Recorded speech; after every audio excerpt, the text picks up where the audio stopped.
กับสบายดีพ่อแม่พี่น้องป้องปายบัดทุกคนพ่อแม่พี่น้องเอ้ยมื้อนี้บ่แลก็ได้มาหน้าพ่อใหญ่พ่อใหญ่จักพ่อใหญ่หยังแหละมานำทีมงานนี่แหละได้ยินข่าวว่าเพิ่นอยู่ผู้เดียวพ่อแม่พี่น้องเอ้ยเพิ่นอยู่ผู้เดียวในดินดอนตอนหญ้าเพิ่นนี่แหละได้ยินข่าวเมียปะเมียทิ่มบ่อยู่ผู้เดียวพ่อแม่พี่น้องเอ้ยชีวิตคนเฮานี่ก็เนาะเมียปะเมียทิ่มพ่อแม่พี่น้องเอ้ยน่าจะเป็นเรื่องเข้าใจผิดกันหรือว่าจังไดเนาะพ่อแม่พี่น้องเดี๋ยวบ่ได้สิพาเขาไปอบรมกับเพิ่นเนาะเป็นจังไดว่าจังไดพ่อแม่พี่น้องเอ้ยเด้เฮือนชานบ้านช่องเพิ่นเด้เฮือนเพิ่นพ่อแม่พี่น้องเอ้ยเฮือนหรือว่าบ่อนที่พักอาศัยแหละเนาะบ่แลยังแนมเบิ่งแหล่งน้ำอยู่ได้พ่อแม่พี่น้องเอ้ยแต่เพิ่นกินน้ำหรืออาบน้ำอยู่ไสยังหาอยู่แหล่งน้ำเพิ่นอยู่โอเคพ่อแม่พี่น้องเอ้ยเฮาสิย่างไปต่อกันไปเฮือนเพิ่นบ้านเพิ่นพ่อแม่พี่น้องเอ้ยเดี๋ยวมาก็เห็นเพิ่นเลยสบายดีพ่อใหญ่สบายดีพ่อใหญ่สบายดีโดยฟ้าเฮ็ดไปจังเด้บัดนี้เนาะมื้อนี้ยังอยู่พ่อใหญ่อยู่วันนี้แหละอยู่น้ำหัวน้ำโซนนี่แหละโดยครับเอาฟ้าพ่อแม่พี่น้องเอ้ยนั่นแหละบัดนี้นั่งชาติแล้วเมื่อกี้นี่เดี๋ยวสิให้เบิ่งเกิบไปเด้อพ่อแม่พี่น้องเด้อโอ้ยเป็นอะไรพ่อใหญ่เกิบนี่ชนเข้าเมื่อยแต่ชนเข้าแล้วบ่เกิบนี่โอ้บ่เอาเลยค่ะโดยมันจะเมื่อยชนเลยเมื่อยได้ชนแล้วโดยไปทางไหนก็จะหาจากคนเดี๋ยวบ่เกิบไปชนเข้าจะเบิดช่องเมืองเป็นจังไดอันนี้อยู่ผู้เดียวบ่อยู่ผู้เดียวนี่แหละอยู่ผู้เดียวกินผู้เดียวอยู่ผู้เดียวกินผู้เดียวบ่มีลูกบ่มีเมียมาจอบมายื้อยามทำข่าวมาเนี่ยใดกับเขากับโมวนมาไหว้ลูกกับ2 คนเขาบ่สนใจแต่อย่างอยู่บ่อะไรเขาก็ตัดเราบ่เอาเจ็บบ่เจ็บก็บ่ให้ใครก็บ่เบิ่งตายแล้วให้จูดก็หนีโลดเขาบอกแล้วให้จูดนี่โลดจูดแล้วก็บอกคันมีควายเขากินจูดอยู่กลางบ้านโคกพี่พิซ่ามีว่ะเนาะกูบ่ขึ้นมาดอกว่ะบ่พ่อใหญ่ขออนุญาตถามชื่อเจ้าชื่อหยังก่อนยังบ่ฮู้ชื่อเจ้าน่ะชื่อหยังจ้ะนะชื่อนะแม่น่ะชื่อเจ้าน่ะชื่อลุงมีบ่เจ้าโอ้ลุงมีอายุจักปีเลยลุงมีโอ้60เลยได้60ถวนแล้วบ่เจ้ามันจะเข้า7ตัวนี้แล้วมันเล่นมันสิเล่นเข้ามามีลูกกัน2 คนเนาะเจ้าเมียผู้นึงเจ้าเลยหย่ากันแล้วบ่กับเมียเมียก็บ่อยู่นำลูกพุ่นแล้วบ่ได้วนได้วายดอกบัดนี้มาอยู่ผู้เดียวอยู่ผู้เดียวนี่แหละเฮือนนี่ครับบ่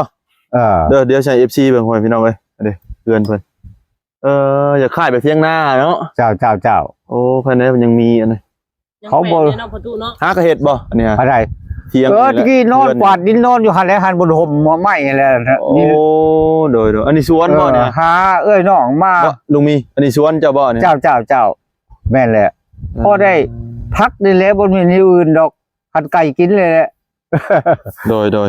อันนี้ไรอันนี้ยังดีแต่ว่าแป้นแน่เนาะเจ้าบัดอันนั้นได้ซะบัดน้ำในไฟสว่างได้พูดแล้วไปเอาพูดแล้วใจหัวโคมนี่หัวโคมหน่อยน้อยดอกหัวโคมก็ได้บ่มีนี่แหละน้ำนี่ไปหาบเอาบ่หาบเอาหาบกระตุกนี่4ตุกน้อยอันนี้4ตุกน้อยไก่จะออกไปจนเป็นอยากเป็นลักพุ่นเพื่อสิได้มาน้ำกินบ่ทั้งน้ำกินน้ำกินน้ำอาบได้จ้ะน้ำอาบก็พูดแล้วอาบอยู่ห้องพูดแล้วไปอาบเลยจังมาเจ้าอาบน้ำแล้วมาน้ำฮดพักอันนี้ก็ไปหาคือกันบ่ไปหาคือกันนั่นแหละครับบ่ได้ชูฮดดอกมันจังว่ามันตายแล้วไปคู่มือบ่จ้ะนะอะไรบ่แล้วมือก็2 มื้อ3 มื้อจังได้ไปลังเถื่อไปเจ็บหัวเข่าแล้วก็อยู่แล้วบาดนี้โอ้ของไก่แน่เนาะเจ้ามันไก่ของเฒ่าเลยเนาะนั่นนี่แหละคนบอกคนเฒ่าแล้วอายุหลายปีเลยบัดเป็นไข้เป็นหนาวไผเบิ่งจ้ะก็บ่มีไผแล้วนอนค้างอยู่ผู้เดียวแล้วไผสิมาเก็บเงินบ้านเก็บเงินเมืองได้เฮ็ดได้ใช่ป่ะเนี่ยเก็บเงินบ้านเงินเมืองนะคนตายคนเป็นน่ะต้องได้เก็บเงินแล้ววะก็เขาเก็บอยู่พูดแล้วอยู่เฮือนครับพูดแล้วยังบ่ได้เห็นใบอันนั้นออกมาดิ ยังบ่ได้เห็นใบโอนออกมา โดย มีแต่ว่าออกมาอยู่ เออ ต่างคนต่างอยู่ เจ้า โอ้นั่นเนาะโอ้ย มันเป็นเท่านั้นดอก ใจเลยเนาะ เจ้า ลำบากอะไรได้นี่นะ เจ้าเราอยู่ในบ้านนี่บ่พ่อใหญ่ เจ้าเกิดอยู่บ้านอันนี้คันเราเลยพ่อก็อยู่บ้านอันนี้แม่ก็อยู่บ้านอันนี้ วันนี้ลูกเมย์ เจ้า วันนี้ลูกเมย์ก็อยู่ในบ้านนี่ เจ้า กันยังอยู่ใกล้กันอยู่ซะเนาะ เจ้า คิดว่าอยู่คนละบ้านต่างหั่นนะ เจ้า มือนี่กินข้าวกับยังเลยลุงมี มื้อนี้น่ะกินตำบักหุ่งมื้อนี้ จำ บ่ได้มีหยัง สิบ่เจ็บท้อง ตำบักหุ่งได้2มื้อ3มื้อแล้วจนเหี่ยวไปแล้ว แม่นแล้วเนาะ เอาไปไทยนักไทยเบาล่างเถื่อไปเหยียบงูเหยียบเงี้ยวแบบ งูครบไปให้คักแล้วไผสิ กับจูดอันนี้ฮะป้องกันแบบว่ามันหกมันยังอะเนาะ เจ้า เหี่ยวเขียวกับปอมเนาะ เจ้า โอ้ใครนั้นยังมีพื้นฐานอยู่เนาะ เออ ห้องน้ำกับบ่มีแม่น บ่ บ่ มีแล้วขุดแล้ว ขุดคุมเอา ขุดขุมเอาแล้ว เอาเสียมเอาจกอะไรขุดเนาะ โจกก็แล้วขุด เจ้า ใช้สะบอนเห็ดอยู่เห็ดกินจ้ะนะ อะไร บอน นี่แหละ เข้า นี่ เป่า แห่ ไป บนเคียงนี่ฮะ ใจ อ่ะ เดอ FC เด้อ อันนี้เห็นนี่ นี่วางเห็ดกินเจ้าเนาะวางนี่เนาะ เจ้าแม่นแหละ ใครแต่ยังมีพื้นมี เจ้าสิกินได้กินอยู่พูดห่มบกย้ายมาพี่บาดมันบังมาโพน ก็ได้เนาะ ลมเจ้า อยู่ในเหลือก็ได้เนาะ เจ้า มันจะตัวอยู่ บัดอันนั้นได้จ้ะพ่อใหญ่ ฮะ เขาเลยจ้ะ เข้า อามาแต่ใช้เขาเนาะ เข้าคอกินนี่แหละเข้านะ เขานะคอกิน เมื่อออกไปเอาน้ำเขาไม่แก่นนั่นก็คนไทยเครื่องทุกอย่าง คนในบ้านนี่บ่ เจ้า โอ้ พี่น้องบ่ เจ้า เอ้าเนาะถามหลายอย่างเลยบัดนี้ อ่า เจ้าขาดเคินยังบ่เนี่ยเดี๋ยวนี้ อะไร เจ้านะ ประกาศขาดหลายอันแหละ บ่แบบขาดแบบสิ่งที่จำเป็นอะไรหรอนะ คือน้ำแล้วเนาะ จำเป็นลีก็เป็นเข่าแล้วจุดหนัก ทั้งเข่าทั้งเงินนี่แหละบ่มีแล้วหาสิชื่อจะสูบกับบ่มี ข้าวสารอาหารแห้งอะไรเนาะ สูบยาบ่เจ้าก็ สูบมาแหละเนี่ย อ๋อ บ่มีก็ไปหาคอนะโมหายกอก1 2กอกแล้วก็มาย าได้บ่ยา อะไร สูบยา มัน ได้ อย่าเลิกบ่ได้ แบบเฮาเคย คันเลิกได้ เนาะ โอ้ยเขาน้อยแห้งบ่สูบแล้ว อืม บ่มีเงินนี่ อืม บางเทื่อก็ขอเพื่อนนี่แหละเพิ่นให้เพื่อ10เทื่อเช้า อืม ไปหาเพิ่นวานนี่บ่เห็นวานนี่ โอ้โดยพังเอาเด้อ FC เด้อเนี่ยได้ก็อ้อนวอน FC ผู้ใจบุญสุนทานเนาะ เจ้า โดยให้เบิ่งกันแน่หั่นแหละ พอช่วยเหลือ ก็เพื่อนนี่แหละมาเฮ็ดช่อยนี่บ่ประมาทอย่าท่านบ่ดอกแต่ว่าบ่ได้ลืมชาติ ยูทูบเบอร์นี่บ่ โอ้เพิ่นมาซอยบ่เพิ่นมาเฮ็ดเพื่อนนี่ เพื่อนแล้วมาเฮ็ดจนเท่าแล้ว โอ้โดยวังไปอันนั้น ที่ว่าอยากให้เพิ่นย้ายพานี่ขึ้นพุ่นว่าอยากปิ้นหัวน่ะขึ้นพี่มันฝนตกมามันพามันไหลลงใส่บนนอนว่าหาบนสินอนก็บ่มีบาดนี้ พ่อใหญ่ มัน ร้านสิว่านั่นนี่ซะ เจ้า สิถามพ่อใหญ่ละให้พ่อใหญ่พาไปเบิ่งหมอแหงแต่กระโปะแบบใดบางเทื่อ FC เพิ่นอยากเบิ่ง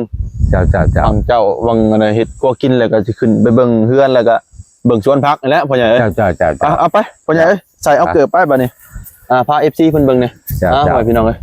เดี๋ยวบ่แลสิพาเบิ่งตัวจริงได้พ่อพี่น้องตรงไหน FC ไปเบิ่ เพิ่ ง น ตั สิ วนี้ บ่เชื่อ ก่อน โดยได้ใช้บางเจ้าหนึ่งข่าวเป่าไพ่ฮะพ่อใหญ่ตัวนี้แล้วบ่ นี่แหละบ่ดังไผแต่ละมื้อ โอ้นี่บ่บางดัง ที่ ไพ่ เท่านี่ก็ได้กวาดนี้หลายเทื่อแล้ว โอ้ อันนี้แม่นน้ำต้มกินน้ำต้มเอา โอ้ น้ำต้มเนาะ หม้อแหกแต่กระโปะนี่แหละอยู่เพื่อนบนอยู่น่ะก็มีตัวนี้น้ำต้ม หวดได้จ้ะพ่อให ต้ ญ่ มกิน หวดได้จ้ะหวด อะไร เต่า ขวดกะเล่ขวดอะไรในกุกเสาอ่ะ เออ เอาเมื่อช่วยเขาเลยครับห้อยไว้กุกเสาหัน ใครแต่มีพื้นเนาะพ่อใหญ่เนาะ เจ้า โอ้ เก็บมาลอกข้อแค่วันนี้แล้วคือง่ายเห็นนี่แหละนี่วันนี้แล้วนี่ แปลนผักนี่เนาะประตูเนาะ แปลนอยู่บนแปลนก็ได้ อันนี้พ่อใหญ่เห็นยังจ้ะนี่นะเป็นคุมนี่เจ้า โอ้ เห็นยัง คุณคุ้มไว้จังว่าร่างเทือพอได้มังม่วงมังมี่มาเลยอยากเอาใส่ไปบ่มีแล้วก็สิก้นกล้วยมูนำบ่งามสิเอามาลงนี้นะความคาดหมายนั่น น้อย จักมันสิได้แบบนั้นหรือบ่แล้ว พอได้อยู่ได้กินเนาะเจ้าบ่เสาะดินอันจะว่าแปลนบ่เนี่ยฮะ เจ้า โอ้ แม่นแหละ ขยันอะไรเนาะลูกมันขยันเพียรอะไร ลุงมีพาไปเบิ่งทั้งๆในบัดนี้ไปบัดนี้สิไปกับทีมงานบัดนี้โดยว้าโต เบาน้อมได้เนี่ยยูทูบเบอร์ได้สบายดีเนี่ยเบาน้อมเลยโดยคนลงงอกอยู่โอ้โดยเดี๋ยวบ่แลสิขึ้นไปเบิ่งอันนั้นน้ำเพิ่นก่อนเด้อเบาน้อมเด้อหั่นพ่อใหญ่เพิ่นสิพาขึ้นเลยเนาะเบิ่งสวนเพิ่นก่อนพ่อใหญ่เอ้ยพ่อใหญ่มีเอ้ยอันนี้บ่สวนเจ้านะ เจ้า แนะนำสวนก่อน แน่ๆ พ่อใหญ่มีหยังแหน่จะปลูกอันนี้ฮะ อันนี้น่ะพักบัวพักเทียมมันตายแล้วบ่มีน้ำหดนี่บ่ทันเป็นหัวช้ำ มันหญ้าเนาะผั ก็มันเท่านั้นแหละฮะก็มักทั่ว2-3ชิ้นแล้วก็มักพริกเละ หนึ่งมานี่พ่อใหญ่ขาดนี่น้ำมาดานเด้อพ่อใหญ่เด้อ เจ้า น้ำมาดาน มันบ่มีนี่แหละนาย แล้วก็ไผก็ยังบ่มีแม่นบ่ เจ้า อ๋อ บ่มีแล้ว โดยน้ำมาดานไผ ไผก็บ่มีแห เนาะ ละมีแต่พวกคมน้อยนะฮะเอาขึ้นมาถ่ายทั้งนี้ก็ได้ มีวิทยุ หรือว่าถ่ายทั้งนั้นได้บ่ โดยได้อยู่พ่อใหญ่ โอ้ นี่ ย แหละ ไปจะมีสังกะสีเนาะ อันนี้ก็บ่ได้กินข้าวนี่เลยวันนี้ ต้มเอาบ่พ่อใหญ่ เจ้ามันหน่อยคันว่าเฮาหนึ่งพอมันสิขึ้นมาเลยมีแต่ข้าวสารมันบ่สุก อืม หุงเอา ในหุงเอา เจ้า หุงข้าวเหนียวบ่พ่อใหญ่เลย ข้าวเหนียวแหละ โอ้ เจ้า โอ้ใครเนี่ยแต่ยังมีเสื้อผ้าอยู่เนาะยามหนาวครับ ดูสิขึ้นมาเบิ่งบอล ไก่ มัน แล้วเนี่ยอัดไก่ อัดไก่บ่พ่อใหญ่ เอาลงบ่ บ่ลงก็ได้ อัดไก่เขาไปกินข้าวสาร ขออนุญาตเบิ่งวังนอนได้บ่พ่อใหญ่ ได้มาเบิ่ง เด้อบ่แหละพดเกิดก่อนขออนุญาตเพิ่นก่อนขออนุญาตลุงมีก่อน เจ้า เฮ้ย เขา ย่างเขารถเจ้านะย่างเขารถบ่ลุงมีได้พ่อพี่น้องเลยโดย สบายดี โอ้สบายดีอีกตัวหนึ่งอีกเนาะ เจ้า เด้บ่ลุงมีพ่อพี่น้อง นี่แหละดิบนนอนก็ได้นี่คือเห็นแหละนี่ได้หัวคมน้อยนี่แหละนี่หันสิเบิดแล้วสิพาขอฝาก ไปขอฉากบ่พ่อ ขอฝากน้ำหมูนี่แล้วบ่มีเงินจากหมู เขาสารกับบ่มีเนาะ อ่า พื้นไผกับบ่มีไปฉากน้ำพี่น้องบ่มีพี่น้องหรือบ่ ฉากน้ำพี่น้องนี่แหละ ว่าแล้วเนาะ ขอฉากน้ำพี่น้องนี่แหละ พี่น้องกับแบบพี่น้องห่างๆเนาะ แบบ พอได้ฉากพอได้ พี่น้องมาเคมาขายแล้วบ่อำอายบ่เป็นโลกของพี่น้องอันที่ผู้จันตีนกันออก โดย บ่มีแหละ บ่พ่อใหญ่ คือผมประเภทหมู่นี้ก็น้องแล้วเอามาให้ มีบางช่วงข้ออยู่บ่พ่อใหญ่ ฮะ มีบางช่วงข้ออยู่บ่พ่อใหญ่ บ่แหละ ข้อยแบบว่ารู้สึกว่าเฮาชีวิตเฮาเกิดมานี่มันทรมานมีอยู่บ่ โอ้บ่เว้าเรื่องนั้นในขนาดมัน โดยพ่อใหญ่แนวใดก็สู้ๆ ทีนี้จะปิ้นหัวลงพี่บ่ได้บาดนี้ฝนตกมาน้ำไหลหลามมาจนชุดแล้วนี่มันค่อยลงพี่ โดยตัวนี้แหละผลสิพาคันเอาพ่อใหญ่ โอ้ยครบมันนะพุ่นมันพาอีพุ่นพาทั้งพุ่น โดย จังว่าจะให้เพิ่นมาเฮ็ดให้อีกจักเท่าไรแล้วอันบนมันยังอยากให้ตะกี้ว่าอยากให้เพิ่นต่อยข้อช้องหรือขึ้นเอาคางมันนั่นขึ้นอีกว่า โอ้ น้ำมันพามามันก็ไหลมาตามแป้นพี่แล้วมันสิหัวยังแป้น โอ้ เปียกเบิดบ่นอนน่ะนั่งอยู่แล้ว เขาสิไปการไปเยี่ยงกลางคืนก็ แล้วไปนั่งอยู่ตารางตั้งจ้องอยู่ ไปนั่งอยู่ตารางหมู่บ่ ตั้งตารางอยู่แล้ว อ๋อ มันเปียกบ่ได้มันไหลลงมาตามแป้นนี่ อืม เป็นสิโกง โดย โอเคแหละเนาะลุงมีเนาะ เจ้า ลงมาก็ได้ลุงมีบัดนี้ สบายดี โดยเดี๋ยวลุงมีลงมาก่อนพ่อแม่พี่น้องเอ้ยเพื่อนชานบัดจองก็เห็นเลยเนาะบัดนี้ เจ้า กระตุกอันนี้บ่ลุง แม่นแหละไปเอาเธอเลยชี้อันนี้แหละชี้ตุกมันบ่แห้งดิ โดย ปันน่ะก็ยังว่าเพื่อมาก็จนเช้าลมมา สบายดีอยู่ดีมีแห้ง เด้อร้านก็บ่มีลายเด้อพ่อใหญ่เด้อ คอยช่วยจากเธอแหละ ร้านก็บ่มีลายเด้อพ่อใหญ่เด้อ มีเจ้า เอาให้พ่อใหญ่ซื้อ สบายดีอยู่ดีมีแห้งเด้อ โดยพ่อใหญ่เด้อ เงินความเจ็บบ่ให้ได้ความไข้บ่ให้มีเด้อเจ้เด้อเจ้าอยู่ดีมีแห้งมันเยิน เอากระหากระหมาครั้งแรกเนาะ เจ้า เดี๋ยวเธอหน้าสิมาเยี่ยมมายามพ่อใหญ่เด้อพ่อใหญ่เด้อ เจ้า แต่ก็ฮู้จักทางเข้าแล้วก็มาก็สบายปานนี้ เจ้า คือนอนพังวิทยุอยู่นี่นะนี่เนาะ เจ้า เฮือนเพิ่นเนาะ ขยันแห่งนี่เนาะ เจ้า เดินบ้านนี่จนเป็นเนาะเดินบ้านนี่เนาะ ปัดตลอดบ่พ่อใหญ่เนี่ย ได้บ่ช่องมือช้ำมือจะได้ปัดจะหนึ่งดอกคันว่ามันกงไม้หลายมันคูกงยางเขาเจ้าได้โดยเขาหน่อยได้ กกยางในสวนยางของเขาบ่ ยางไทยกลางบ้านบ่ได้ แม้แต่ชวนพักก็จะไม่มีเขาเสียดหญ้าเนาะ เจ้า ใจน้ำอยู่ผู้เดียวแล้วพ่อใหญ่จะเป็น อยู่ผู้เดียวกินผู้เดียวนอนผู้เดียวบ่มีไผมาจอบบ่มีไผมาคอยญาติพี่น้องบ่มีไผมาเว้ามาคุยนำ แบบตอนอยู่นํกันน่ะพ่อใหญ่บ่ได้ให้เป็นบ่จ้ะ ฮะ พ่อใหญ่บ่ได้ให้บ่ได้ บ่ ญาติบ่ บ่ได้ให้กัน อืม ให้กันก็เว้าเล็กๆน้อยๆก็บ่ได้ตบได้ตี แล้วก็เพิ่นก็ให้เพิ่นก็เปิด ไปนั่งใกล้กลางเว้นเพิ่นก็ปบขออนุญาตไปกลางคืนเพิ่นก็ปบหนี ปบหนี้พ่อใหญ่ ป นี่ บหนีเลยสิอยู่เฮ็ดหยัง บ่บ่นอนหยังเลยเนาะ สิว่าได้ซะ อืม อยู่นํกันก็เพิ่นบ่ได้ปากได้เว้านํกันตั้งแต่เดือน5ปีกายนี่โพ พ่อใหญ่ฮะก็ออกมาอยู่นี่ฮอดปีแล้วบ่ อะไร ออกมาอยู่ ยังฮอดปีเด้เลย แสดงว่าฮะก็ออกมาอยู่นี่ เจ้า อืม กี้ก็อยู่ไปบ่หันแล้วอยู่ไปผู้เดียว ทางเข้าไปในบ้านนี่ก็เห็นเพิ่นอยู่บ่มีเก่านะ เจ้า เห็นบ่ ๆ แต่ว่าเพิ่นก็ไม่ได้ทำ บ่บ่มีใครถามเลย ลูกนี่ก็ไม่ได้สน เอ ใจ อไปตักน้ำให้น้องเขาก็ให้ น้องมันมีเก่านะ เออ น้องเขาว่าเลี้ยงปลาโอ้ยขอดีกว่าดำชองกระตุกพอได้มาล้างถ้วยล้างบ่วงนี่แหล้วว่ะ โอ้ บ่ได้เขาว่ะ เอาน้ำในน้องซะมาล้างถ้วยล้างบวงเนาะว่า เอ ซั่น อ ซะ เจ้าน้ำกินน้ำช้าง น้ำช้าง บ่ได้กินน้ำอนามัยบ่ บ่แล้วบ่มีเงิน ต้มอยู่บ่พ่อใหญ่ต้ม ต้มกินมาแล้วก็ต้ม ต้มกันตองแล้วเนาะพ่อใหญ่เนาะ เออ เจ้าแบบต้มกิน อืม น้ำล้างถ้วยล้างบ่วงไปเอาในหนองเขาแล้วเขาก็ให้เขามาให้โหดไปบนอยู่ไปเขาว่าคันหานานี่มีปัญหาได้เขาว่าคันเพาะเขาว่าสักทีว่าได้โอ้ย เดี๋ยวได้ก็สู้ๆเด้อพ่อใหญ่เด้อ ญาเอ้ยว่าดำ2ตุกโอ้พอได้ เด้อพ่อใหญ่เดี๋ยวได้ก็สู้ๆเด้อพ่อใหญ่มีเด้อ เจ้า บ่แลนี่สิเป็นกำลังใจให้ เจ้า และสิถ้าว่า FC ถ้าเพิ่นนะอีต้นสงสาร เจ้า เพิ่นอยากเฮ็ดกอกนอกกอกน้ำให้ก็แล้วแต่เพิ่น เจ้า โดยลุงมีนี่บ่มีอีหลีนะลุงมีเนาะ เจ้าเบิ่งรถแล้วเบิ่งรถนี่แบบอย่างว่าของ แต่ว่าขยันเนาะลุงมีเนาะ ลุงมี เนาะ เจ้า แปลนเบิ่งเนาะสนุกไม่เคยเห็นนั่น เข้านี่เบิดอีหลีรอแล้วบ่เดี๋ยวนี้ อะไร เข้า ยังได้หุงอยู่จัก2 มื้อ3 มื้อนี่แหละ เข้าหุงบ่หรือเข้าเหนียว หุงเอานี่แล้ว มันยังน้อยอีกขึ้นว่านั้นแล้วเขาหุงก็คือเห็นนั่นแหละ จะหมออะ โดย อันนี้ก็ไว้จงกินไว้ตอนแรง กินแล้วบ่เขาเห็นนะ กินแล้วขาเพนน่ะ เขาเช่าก็กินแล้ กิน ว กับตำหุง กิน เจ้า กินกับตำหุงเคยทานเลย ตำหุงเหี่ยวจนว่าได้2-3 มื้อแล้ว น้ำนี่นะเบิดตุกเลยแล้วแม่นไปเอาตุกน้ำนั่น เจ้า แล้วก็ เอาไปเทื่อละ4 ตุก เอาไปเทอละ4ตุก ไปหา ตุกน้อยนี่แล้ว ตุกใหญ่ก็บ่สูแล้ว เป็นกิโลเนาะไปหา แล้วก็อันนี้นะเอามาไว้ก้อนเนาะบัดนี้ เจ้า แล้วก็ไปเอา ลังเทื่อเฮาเลยเจ็บท้องเจ็บพุงเจ็บไส้เฮาไปบ่ได้เฮาก็กินน้ำเก่านี่แล้วน้ำตักมาได้9 มื้อ10 มื้อเลยชุมนั้นอันนี้ยังว่าเอามามื้อเช้านี่ โดนๆเลยจังไปเท่านึง เจ้ากับตัวน่ะ เด้อพ่อใหญ่อันนี้รบกวนพ่อใหญ่มาเป็นเวลาสมควรแล้วจังให้พ่อใหญ่ฝากนำ FC ฝากเป็นอยู่บ่ เฮ้ยบ่ได้